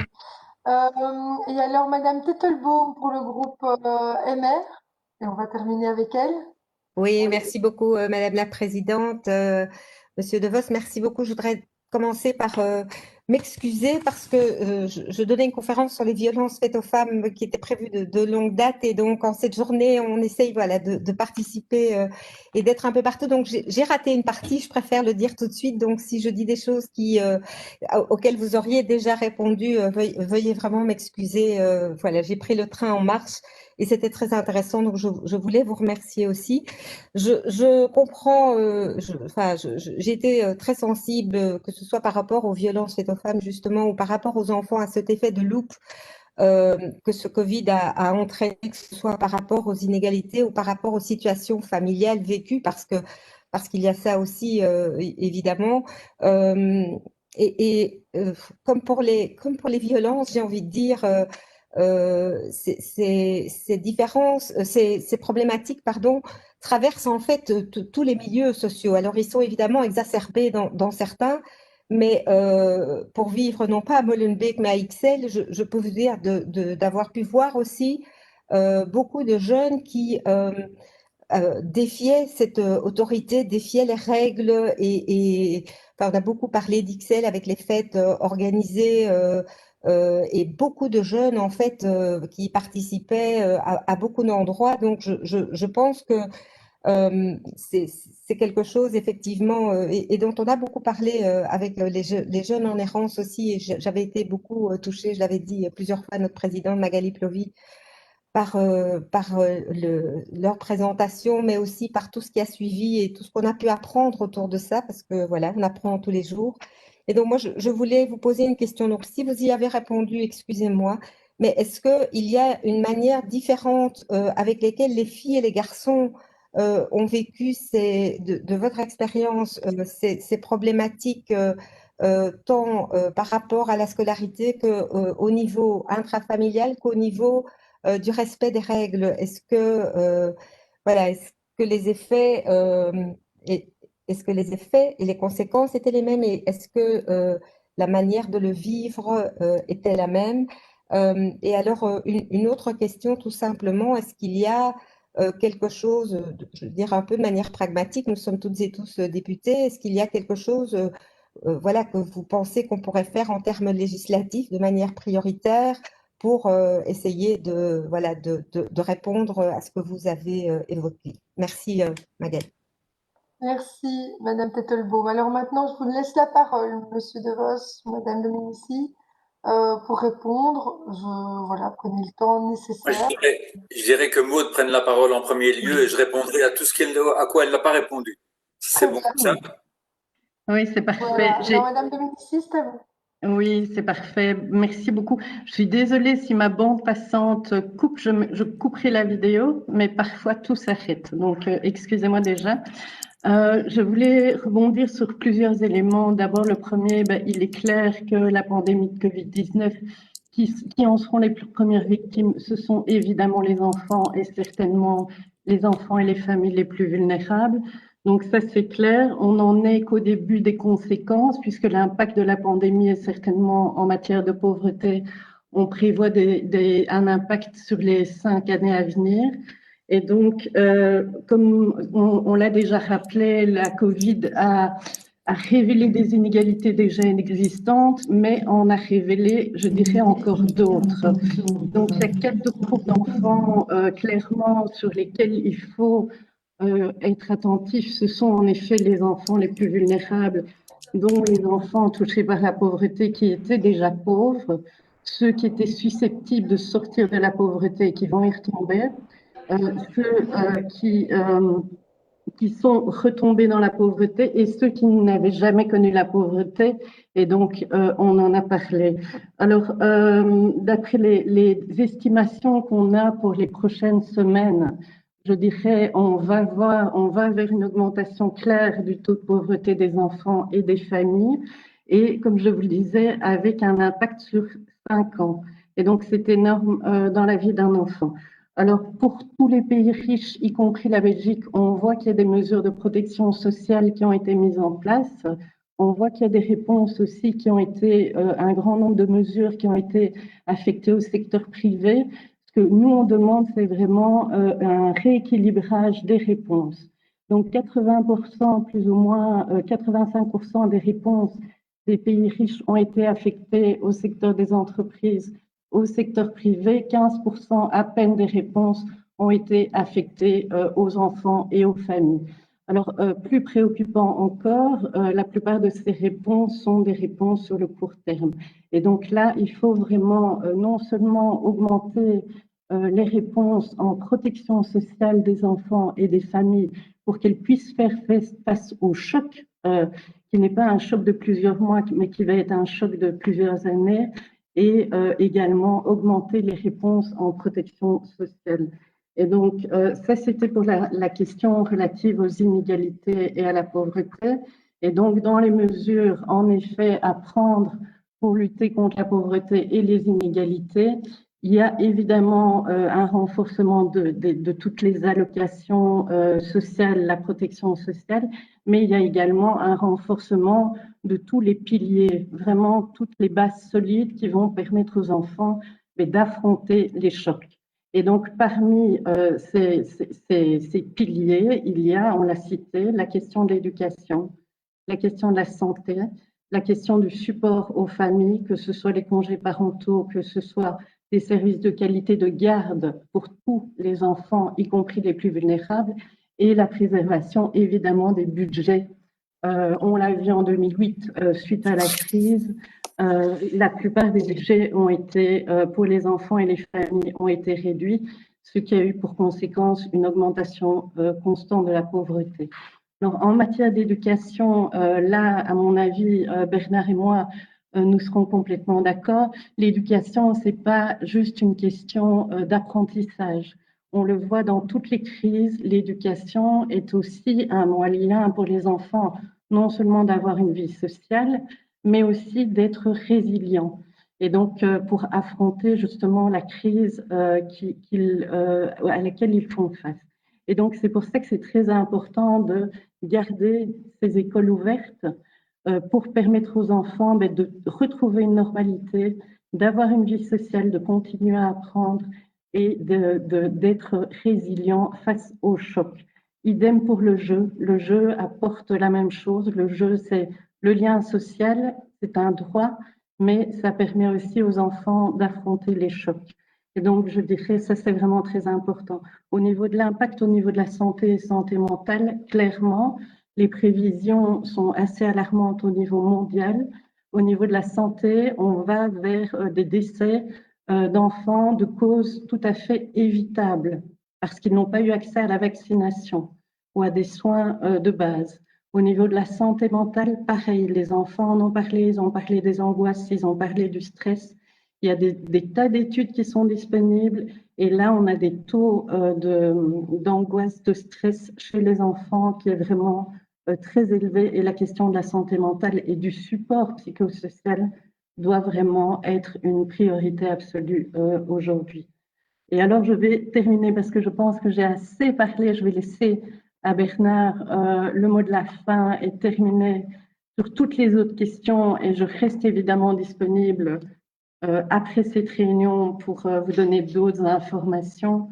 Et je reviendrai certainement vers vous pour vous présenter les nouveaux chiffres relatifs à la pauvreté, puisqu'on les aura à la mi-décembre. Donc, je vous remercie. Alors maintenant, on passera la parole à Pascal Devos. Alors oui, j'ai un peu de mal à sérier toutes les questions. Donc je redis évidemment, comme Maud l'avait bien pressenti, je suis entièrement d'accord que le principe de l'école doit rester. Il faut faire en sorte, et comme c'est aujourd'hui, je pense, avec le système hybride, c'est certainement le mieux.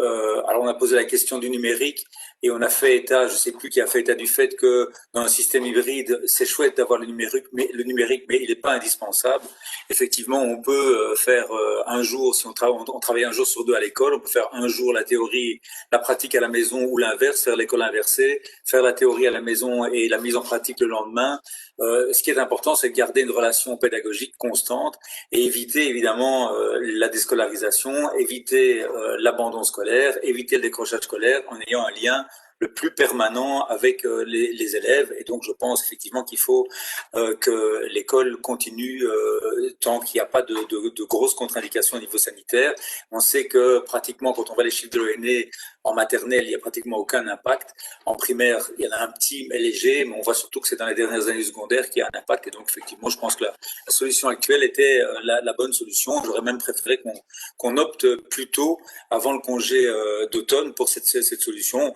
C'est une des rares fois où je me suis un peu frité avec la ministre de l'Enseignement, de l'Éducation, cette question-là. Alors, ce qui me semble évident, c'est que la crise a révélé quelque chose qui existe depuis très longtemps et qu'on sait. Nous n'avons pas de politique éducative.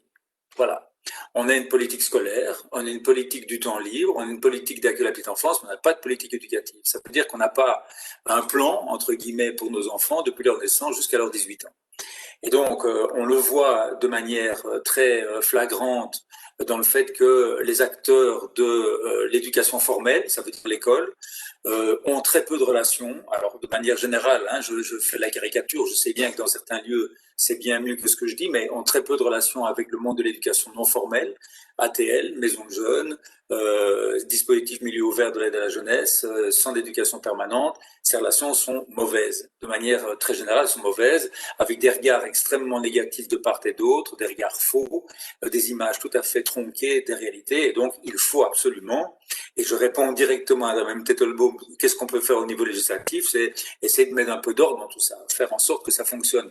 Et même au sein même des écoles, on voit bien comment on n'a pas de politique éducative. Quand vous avez à l'école, vous avez des têtes qu'on essaie de remplir le matin et l'après-midi, puis vous avez des estomacs qu'on remplit à midi, puis vous avez des jambes qu'on essaie de détendre pendant la récréation un peu après, et puis vous avez des mains qu'on essaie d'occuper à partir de 4 heures. Donc, mais ce sont les mêmes enfants, mais ce sont des projets même différents au sein même de l'école. Donc, je pense que depuis l'accueil de la petite enfance, dont on sait qu'il est détestable, même s'il y a beaucoup de communes qui ont fait de gros progrès en la matière, je rappelle quand même que beaucoup de pays européens accueillent tous les enfants sans distinction, qu'il y a un accueil universel de la petite enfance qui est loin d'être le cas chez nous. Certaines communes ont un taux d'occupation des crèches terriblement, c'est même pas un taux d'occupation, j'oublie le terme maintenant, un taux de couverture, pardon. Couverture. Voilà, un taux de couverture, exact. Merci de loin. Un taux de couverture en nombre de places en crèche qui est très très insuffisant, alors que d'autres entités géographiques plus prospères souvent ont un taux de couverture qui dépasse parfois les 100%, ce qui est complètement aberrant. Donc là, je pense qu'il y a une réflexion à avoir. On ne peut plus parler d'une réforme de l'école, on doit parler d'une réforme du système éducatif, on doit dépasser cette idée que l'école fait tout et qu'il faut mettre tous les moyens. Je rappelle quand même qu'en termes de moyens, l'école obligatoire prend entre 6 et 7 milliards et que l'ensemble des politiques petite enfance, c'est 400 millions. Ce qui représente moins que le coût du redoublement dont on sait qu'il ne sert à rien du tout, ou qu'il est même souvent extrêmement contre-productif. Donc ça pose quand même des questions fondamentales. Ça, c'était pour les premières questions sur l'alliance. Et il y a mon chien qui rentre, si vous le voyez, avec mon jacuzzi. Non, il n'est pas là, c'est bon, tout va bien. Bref, La réponse à Jamal sur la question est-ce que toutes les catégories de citoyens, jeunes ou moins jeunes, ont été affectés de la même manière par la crise? Non, évidemment. Pour les jeunes, pour les ados, c'est une galère monumentale. Il faut quand même reconnaître que pour des adultes qui ont un réseau, alors de nouveau de manière caricaturale, certains adultes n'ont pas cette chance-là, mais pour des adultes qui ont une vie entre guillemets organisée, une vie sociale organisée, qui sont en couple parfois ou qui ont des enfants eux-mêmes, enfin je veux dire c'est bien plus simple entre guillemets à assumer que pour des enfants qui sont des adolescents qui sont dans une période où justement le jeu c'est de se séparer de ses parents. J'ai dit combien c'était quand même la galère pour des adolescents d'être confinés avec ses parents, quel que soit le milieu socio-économique, c'est quand même une vraie catastrophe. Donc c'est ça quoi, c'est la période de rencontre, c'est la période d'ouverture, la période d'expérience, tout ça est mis à mal.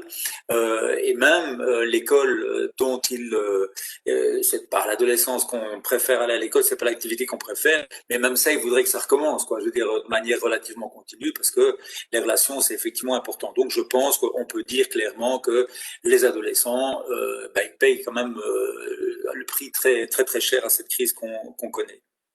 Sur la question de Pétia, donc sur la question de la police. Alors très simplement, donc je l'ai dit et je réponds aussi en même temps à Monsieur Vossard qui parlait de l'expérience de Ronnie à Molenbeek de Cornimont. Je pense malheureusement que ce genre d'expérience ne pourrait plus se faire. Si même Cornimont existait encore, ça pourrait plus se faire parce que l'état des relations entre la police et les jeunes s'est solidement détérioré en une quinzaine d'années. Je pense que ce genre d'activité, jouer au foot avec les policiers de quartier, etc., on peut encore essayer, mais c'est quand même assez complexe. Donc, je pense sincèrement que les bodycams, moi, je partage l'interrogation. J'ai pas d'avis particulier. Par contre, les récépissés, oui, bien sûr. Ça permettra au moins de faire en sorte que les gamins ne soient pas obligés de sortir leur carte d'identité 15 fois, alors que les policiers qui les contrôlent 15 ou 20 fois par jour, parfois, hein, j'exagère à peine, savent exactement à qui ils s'adressent, connaissent le prénom. C'est pratiquement dit un tel, en l'appelant par son prénom, donne-moi ta carte d'identité que je te contrôle. C'est complètement aberrant et ça met une ambiance détestable. On a des témoignages très très clairs de certains corps de police où c'est organisé. On va à la chasse, quoi. On va un peu emmerder les gamins, etc. Donc ça existe. Il faut dire les choses comme elles sont. Tous les corps de police ne sont pas équivalents. Tous les policiers ne sont pas dans la même logique, mais ça existe de manière régulière. Ce qu'il faut faire, c'est s'organiser pour faire en sorte que les adolescents qui sont confrontés à la police puissent porter plainte dans des conditions acceptables. Ça veut dire qu'ils ne les mettent pas en difficulté par rapport à d'autres. Vous savez que moi j'ai fait un travail qui était fort contesté, mais je l'assume, sur les relations entre une série de jeunes à Ixelles. C'était un gros foutoir quand même avec le collège communal là-bas parce qu'ils n'ont pas vraiment bien pris l'affaire. Mais parce que pour le collège communal, dès lors qu'il n'y a pas de plainte qui a été déposée, il n'y a pas de problème entre les jeunes et la police. Et on était dans un quartier où clairement il y avait un mal-vivre incroyable et des difficultés énormes entre la police et les jeunes, mais on veut pas accepter qu'il y a des violences visibles, invisibles, qu'il y a des violences agies, qu'il y a des insultes, etc.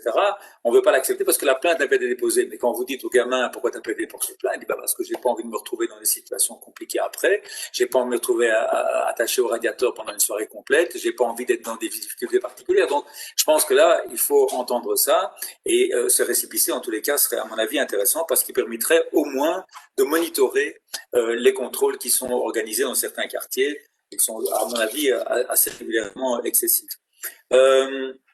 Margot Doré me posait la question de l'éducation aux médias, de l'utilisation des smartphones et du cyberharcèlement. Alors, le cyberharcèlement, clairement, il a augmenté, à mon avis, pour tous les citoyens, que ce soit pour les enfants, pour les jeunes, pour les adultes aussi. Certains d'entre nous sont bien payés pour savoir comment ça fonctionne.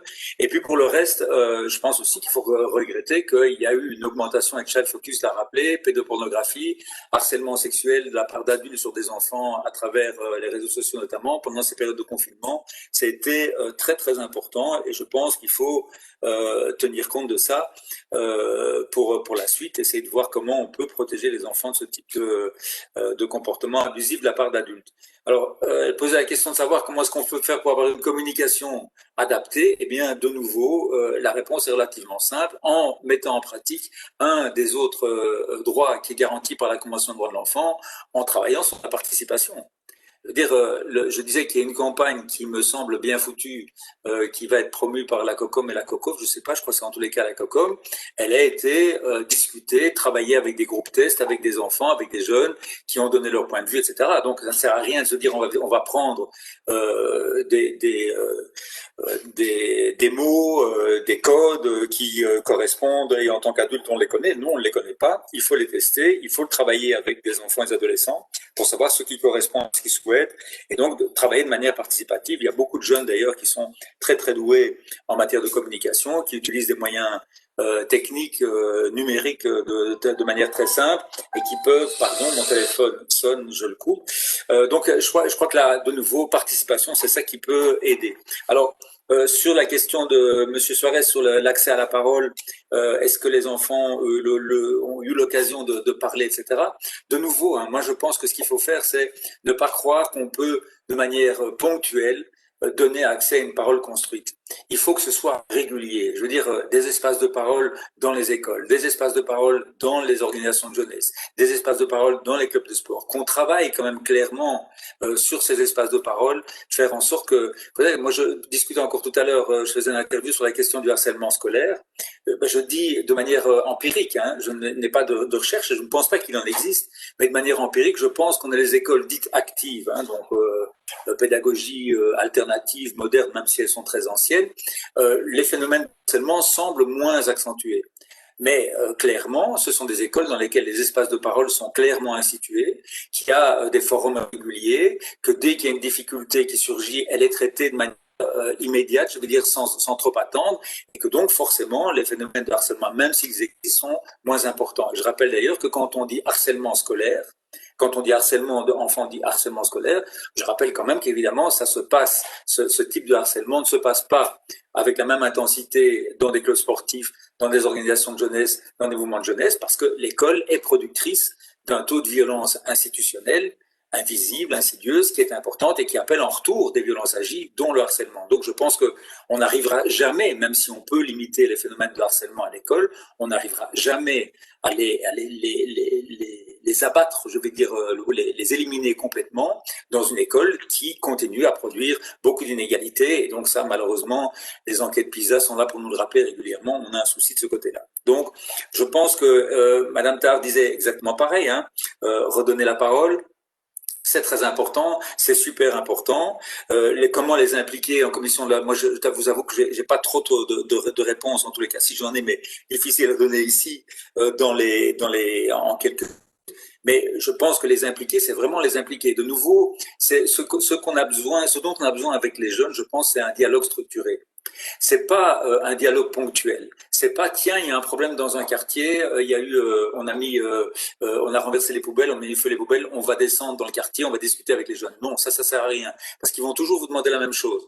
Ils vont vous dire, si vous demandez à des jeunes au lendemain des émeutes ou des mouvements un peu agressifs dans les quartiers, notamment dans les quartiers populaires, ils vont dire ce que veulent. Je vous le dis presque en même temps, moi, une maison de jeunes et un espace de jeu. Et au lendemain, on va leur ouvrir un rez-de-chaussée rapidement et on va installer ces espèces d'agoraspace, des trucs avec plein de grillages, et on va croire qu'on a répondu à leurs attentes. Et le lendemain, ou 15 jours plus tard, l'agoraspace va être complètement destroyé, les vitres de la maison de jeunes seront explosées. Et on va de nouveau surresponsabiliser les jeunes en disant, ben voilà, vous avez vu, on vous a donné ce que vous vouliez et vous n'avez pas respecté. Alors qu'en fait, si on prenait le temps d'avoir un vrai dialogue structuré en plusieurs étapes, on aurait entendu que ces jeunes veulent sans doute un avenir professionnel un peu meilleur que ce qu'on leur garantit, peut-être une formation et une école plus égalitaire, peut-être effectivement un peu plus de respect et plus de dignité dans les rapports avec les institutions, notamment avec la police. Enfin, ils vont dire une série de choses comme ça, mais il faut prendre le temps de le faire. Et donc, il faut faire ça hors moment paroxystique, hors crise, de manière régulière. Et ça, je regrette que ça ne se passe pas de manière plus régulière. Alors, il y a des acteurs qui sont même payés pour faire ce travail-là dans les quartiers, qui doivent être exploités, entre guillemets, par les politiques en tant qu'intermédiaires, comme médiateurs, entre guillemets, entre le politique et ces jeunes.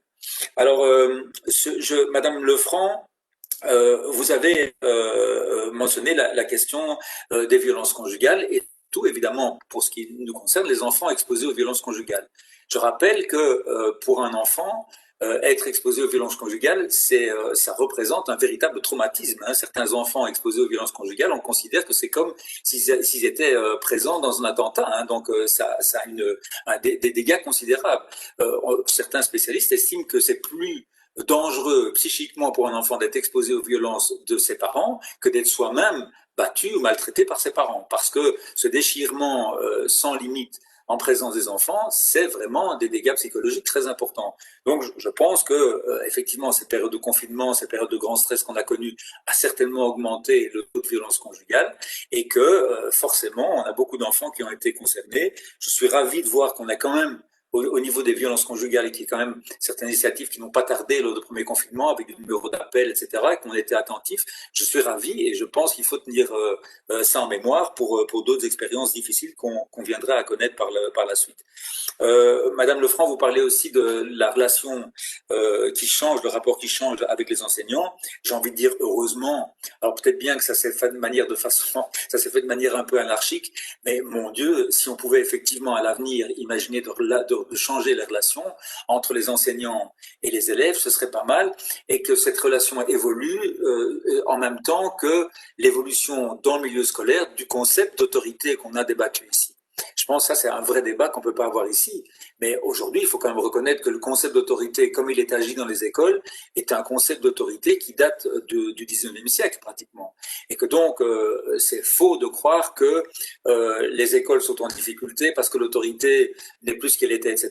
C'est simplement parce que la forme d'autorité qui passe dans les écoles est complètement anachronique par rapport à l'autorité de manière générale dans la société. Je veux dire, on ne peut pas débattre de ça en 3 minutes, mais je le fais volontiers. C'est un sujet que j'aime beaucoup. Voilà. Donc, je disais à Monsieur Vossart qui revenait sur la question de la police, notamment, que je pense qu'il y a vraiment un vrai souci et qu'il est temps de le faire. Je disais que c'est à travers un dialogue structurel qu'on arrivera peut-être à sortir, mais je suis terriblement inquiet. Je vous le dis très sincèrement, je suis inquiet. Je suis inquiet parce que ce qui se passe effectivement, ce refus d'autorité qu'on voit autant, alors vis-à-vis, la police, elle est fort concernée par ces questions, mais parce que c'est la première institution qui est visible. La deuxième, c'est l'école, et elle connaît les mêmes tracas. Il faut pas se voiler la face. On a beaucoup de difficultés en termes de gestion de l'autorité. Et effectivement, les premières institutions qui en prennent plein la gueule, passez-moi l'expression, c'est d'abord la police et puis ce sont les écoles. Beaucoup d'enseignants sont désemparés, ne savent plus comment réagir. Donc je pense que c'est une vraie question qu'il faut travailler de manière vraiment urgente dès qu'on aura un peu le temps de y faire. Et puis, Madame Tettelbaum, j'ai commencé par vous répondre sur la question législative. Qu'est-ce qu'on peut faire? C'est essayer de mettre en place tout niveau de pouvoir confondu, mais on sait bien que notre architecture politique est compliquée, mais essayer de se dire, non d'une pipe, maintenant on va essayer d'avoir une politique éducative de qualité, pas fragmenter et les enfants et les politiques en différents morceaux. Et sur la question de la différence entre les filles et les garçons, j'ai beaucoup de mal à vous répondre. Je pense que ce qui fait la différence de vécu est plus lié à des conditions socio-économiques qu'à des conditions de genre. Je pense, mais je me trompe sans doute. Je n'ai pas en tous les cas d'éléments suffisamment probants. J'ai pas, d'ailleurs, et c'est une très bonne question. Hein, donc, je pense qu'il faudrait la poser. Il faudrait peut-être qu'une équipe de recherche s'y intéresse. Et d'ailleurs, j'ai marqué qu'il faudrait peut-être en parler à l'Observatoire de l'enfance, de la jeunesse et de l'aide à la jeunesse, qui puisse éventuellement commanditer une recherche là-dessus, parce que je ne crois pas que nos collègues de Comme un lundi, et je me retourne vers eux, de Comme un lundi ou de Scanner, puissent faire des grosses différences sur base de leur travail entre comment les jeunes filles ont vécu le confinement et comment les garçons ont vécu, et c'est des différences essentielles.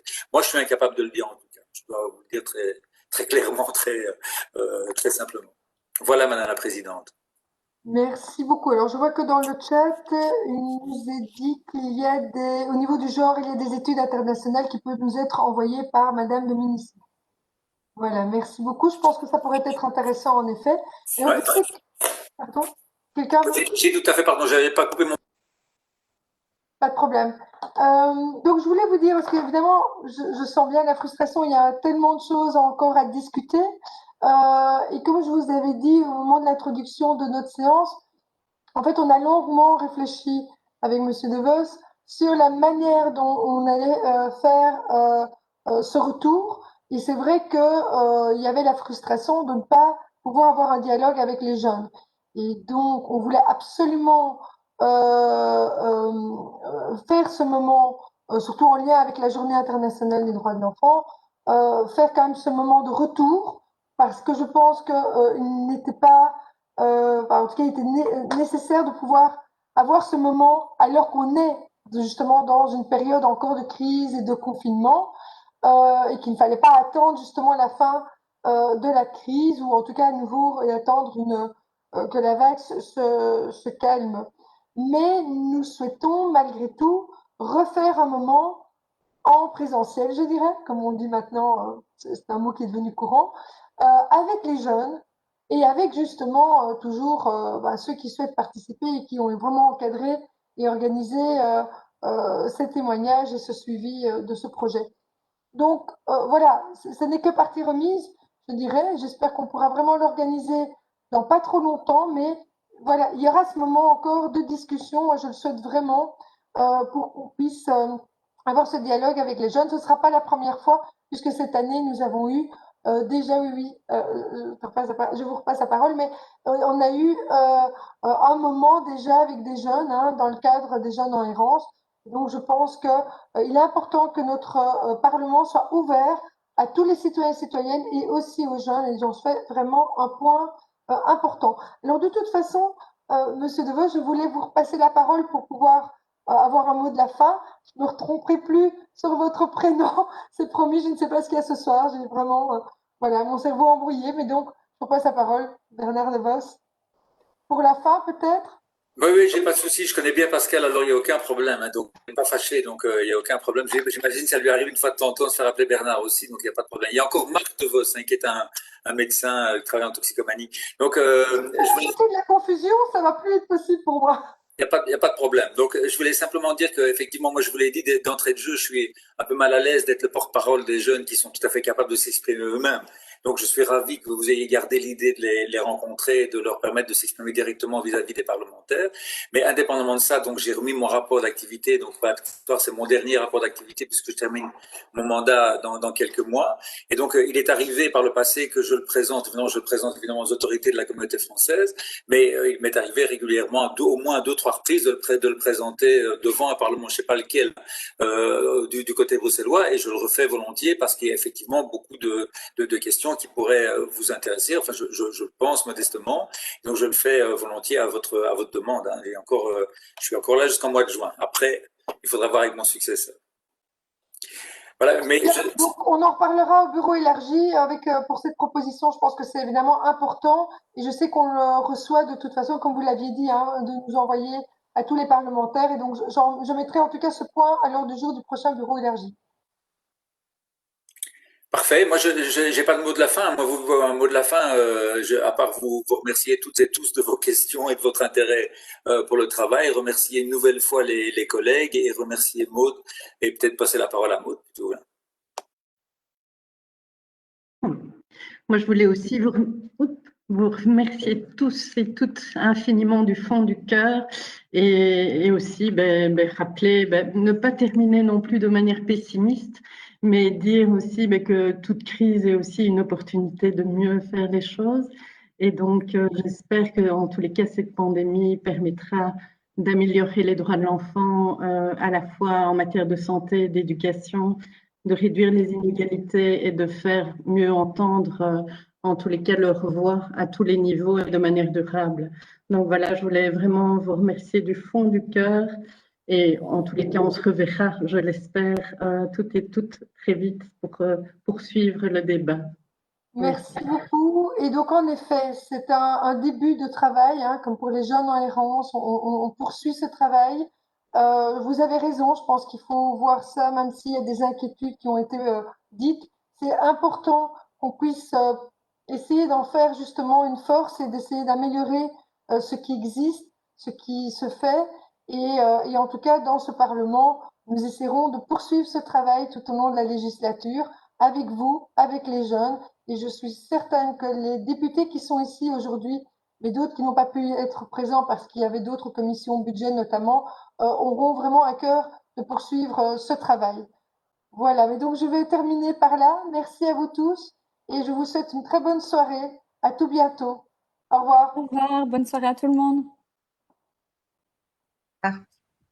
Au revoir. Au revoir, bonne soirée. Bonne soirée à tout le monde. Merci, bonne soirée.